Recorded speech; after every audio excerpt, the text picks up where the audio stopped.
Hello everyone, இது உங்களோட மக்கு குக்கு. இன்னைக்கு நம்ம சேனல்ல ஒரு கிளாசிக்கான ஃபஜ்ஜியான ப்ரௌனி ரெசிபி வீட்ல எப்படி பண்றதுன்னு பார்க்கலாம். ஓவன் வச்சு அண்ட் அடுப்புல ரெண்டு விதமா எப்படி பண்றதுன்னு இந்த வீடியோல சொல்லி கொடுத்திருக்கேன். அதுக்கு முன்னாடி நம்ம சேனலுக்கு சப்ஸ்கிரைப் பண்ணி சப்போர்ட் பண்ற எல்லாருக்கும் ஒரு பெரிய தேங்க்ஸ். இன்னும் நீங்க சப்ஸ்கிரைப் பண்ணலனா சப்ஸ்கிரைப் பண்ணிட்டு அந்த பெல் ஐகானை கிளிக் பண்ணி வச்சுக்கோங்க. வாங்க வீடியோக்குள்ள போலாம். முதல்ல நம்ம ஒரு டபுள் பாய்லர் செட்டப் பண்ணோம். அதுக்கு ஒரு அடுப்புல இந்த மாதிரி ஒரு பாத்திரம் வச்சு தண்ணியை சூடு பண்ணிக்கோங்க. அதுக்கு மேலே நம்மளோட மிக்சிங் பவுலை வச்சுக்கோங்க. Ever silver or glass mixing bowl தான் கரெக்டாக இருக்கும். வச்சுக்கோங்க. இப்போ இது லேசாக சூடானதும் குறைச்சி வச்சுட்டு ஒரு கப் போல் டார்க் சாக்லேட்டை சாப் பண்ணி எடுத்துருக்கேன், அதை சேர்த்துக்கோங்க. நீங்கள் டார்க் சாக்லேட்டை சிப்ஸாக கூட சேர்த்துலாம். இப்போ இதில் அரை கப் போல் உப்பு சேர்க்காத வெண்ணெய் சேர்த்துக்கோங்க. இப்போது இந்த சாக்லேட் மெல்ல மெல்ல உருகி இந்த வெண்ணெயும் உருகி ரெண்டும் ஒன்று சேர்ந்து நல்ல சில்கியான பேட்டராக வரும். அதுக்கு நம்ம ஒரு ஸ்பூனும் விஸ்கோ வச்சு அப்பப்போ லைட்டாக கலந்து விட்டுக்கோங்க. அப்போ தான் ஈவனாக உருகி யூனிஃபார்மாக சேரும். பார்த்திங்கன்னா லேசாக நல்லா உருக ஆரம்பிச்சிருக்கு நம்மளோட சாக்லேட்டை. இப்போ இது லேசாக கலந்து விட்டுட்டே இருந்தோன்னா எல்லாம் ஒன்று சேர்ந்து அழகாக சில்கியாக இந்த மாதிரி வந்துடும். இந்த அளவுக்கு நம்ம சாக்லேட்டை உருக்கிக்கணும். இப்போ இதை டபுள் பாய்லர்லேருந்து இறக்கிடலாம். இப்போ இது லேசாக சூடாக இருக்கும். இந்த மாதிரி லைட்டாக சூடாக இருக்கும்போதே ஒரு கப் போல் பொடி பண்ண சர்க்கரை சேர்த்துக்கோங்க. ஒரு கப் சர்க்கரை எடுத்துகிட்டு பொடி பண்ணிக்கோங்க. இது லைட்டாக சூடாக இருக்கும் போதே சேர்த்துனோன்னா ஈஸியாக நம்ம மிக்ஸ் பண்ணிடலாம். இப்போ இது மிக்ஸ் பண்ணோன்னா நமக்கு ரொம்ப திக்காக லம்பாக இருக்கிற மாதிரி தான் இருக்கும். இந்த மாதிரி இப்போ இது சூடாக இருக்கும். இது லைட்டாக ஆறட்டும். ஆறுனதுக்கு அப்புறமா தான் நம்ம முட்டை சேர்த்த முடியும். அதனால் இதை லேசாக ஆற விட்டுருங்க. இப்போ பார்த்திங்கன்னா நம்ம 3 முட்டை இதில் சேர்த்த போகிறோம். 3 முட்டையும் ஒன்றா சேர்ந்து கலந்து விட்டுக்கோங்க. முட்டை சேர்த்த விருப்பம் இல்லாதவங்க ஒரு 3/4 கப் போல் தயிர் சேர்த்துக்கோங்க. நல்ல கெட்டியான தயிராக சேர்த்துக்கோங்க.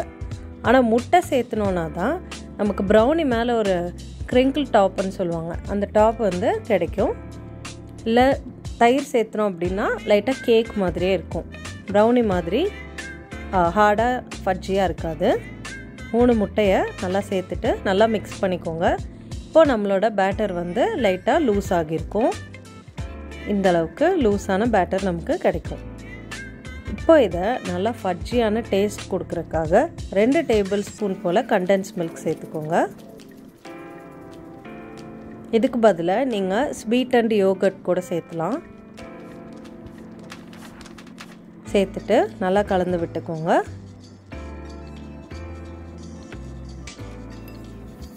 கலந்ததுக்கப்புறமா இதில் 2 டேபிள் ஸ்பூன் போல் காஃபி பவுடர் சேர்த்துக்கோங்க. இது நம்ம டார்க் சாக்லேட்டை நல்லா ப்ளூம் பண்ணுறதுக்காக தான். காஃபி ஃப்ளேவர் வராது, அதனால் கவலைப்பட வேண்டாம். இது கூட 2 டீஸ்பூன் போல் வெனிலா எசன்ஸ் சேர்த்துக்கோங்க. முட்டை சேர்த்துருக்கிறதுனால ஸ்மெல் வராமல் இருக்கிறதுக்காக சேர்த்துக்கோங்க. கூடவே அரை டீஸ்பூன் போல் உப்பு சேர்த்துக்கோங்க. சேர்த்துட்டு எல்லாத்தையும் நல்லா மிக்ஸ் பண்ணிக்கோங்க. காஃபி நல்லா கரைஞ்சி உள்ளே நல்லா பிளெண்ட் ஆகணும். அது வரைக்கும் நல்லா மிக்ஸ் பண்ணிக்கோங்க. மிக்ஸ் பண்ணதுக்கப்புறமா இதில் 1 கப் போல் மைதா மாவு சேர்த்துக்க போகிறோம். இந்த 1 கப்பையும் மொத்தமாக சேர்த்துட்டிங்கன்னா கலக்கிறதுக்கு ரொம்ப கஷ்டமாக இருக்கும். அதனால் இதை 3ஆக சேர்த்துக்கிறேன். 3 தடவையாக கொஞ்சம் கொஞ்சமாக சேர்த்துட்டு கலந்து விட்டுக்கோங்க. நான் ஒரு தடவை சேர்த்து கலந்து விடுறேன். இதை ரொம்ப போட்டு பீட் பண்ணாதீங்க, லேசாக மட்டும் மிக்ஸ் பண்ணுங்கள். இந்த மைதா அந்த சாக்லேட் மிக்சர் கூட கலந்தால் போதும். அந்தளவுக்கு கலந்தால் போதும். ரொம்ப போட்டு பீட் பண்ணணுன்னு அவசியம் இல்லை. ஸோ முடிஞ்ச அளவுக்கு எலக்ட்ரிக் பீட்டெல்லாம் யூஸ் பண்ணாமல் கையிலே கலக்குங்க. அப்போ தான் ப்ரௌனி நல்லா ஃபட்ஜாக டென்ஸாக வரும். 3வது பாட்டும் சேர்த்து நல்லா கலந்து முடிச்சாச்சு. நம்மளோட பேசிக்கான பேஸ் ப்ரௌனி பேட்டர் ஈஸியாக ரெடி ஆகிடுச்சு.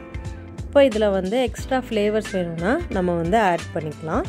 ஒரு கிளாசிக்கான ப்ரௌனியில் வால்நட்ஸ் சாப் பண்ணி போட்டிருப்பாங்க. அதனால் நான் இன்றைக்கி அரை கப் போல் வால்நட்ஸை சாப் பண்ணி வச்சுருக்கேன், அதை சேர்த்துக்கிறேன். உங்களுக்கு விருப்பமான நட்ஸை நீங்கள் சாப் பண்ணி சேர்த்துக்கலாம்.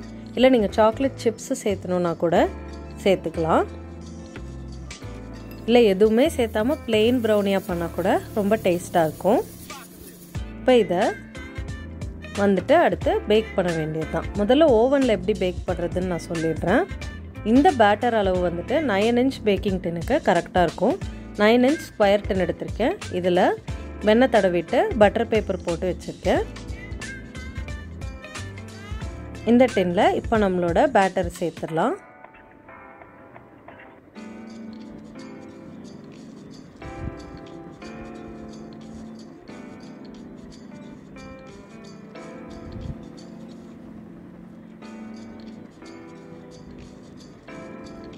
இந்த பேட்டர் ஃபுல்லாக வந்துட்டு 9 inch டின்னில் சேர்த்துட்டு லேசாக ஸ்பூன் வச்சு பரப்பி விட்டுக்கிட்டிங்கன்னா எல்லா பக்கமும் ஈவன் ஆகிடும். இப்போ இதை லேசாக டேபிளில் தட்டிக்கோங்க.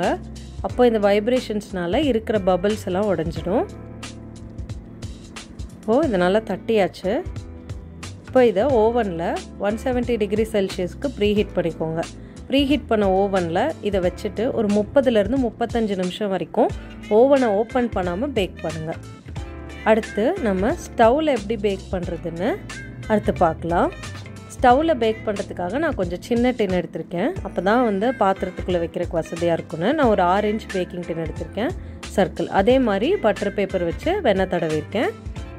இப்போ இதில் நம்ம செஞ்ச பேட்டரில் 3/4 பங்கு அளவு மட்டும் திருப்பி பேட்டர் செஞ்சு வச்சுருக்கேன். அதை வந்து இந்த பேக்கிங் டின்னில் சேர்த்துக்கலாம்.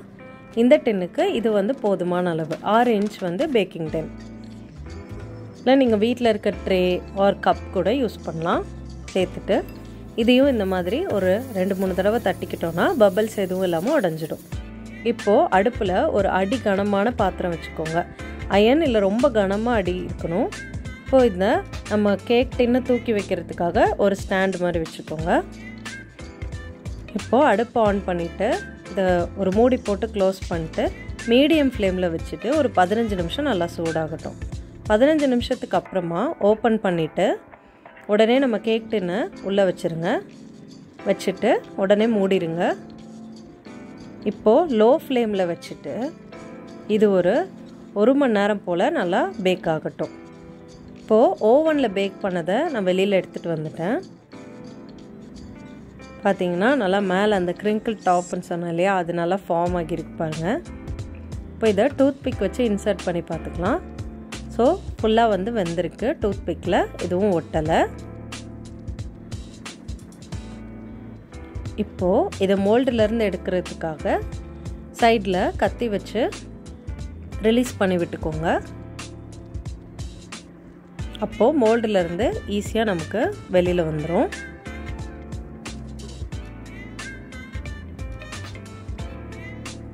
ப்ரௌனி நல்லா வெந்திருந்தது அப்படின்னா நம்ம சைட்ஸ்லேருந்து லைட்டாக வெளியில் வந்திருக்கோம். நம்ம பார்த்தா நமக்கு ப்ரௌனியில் அப்படி தெரியுது.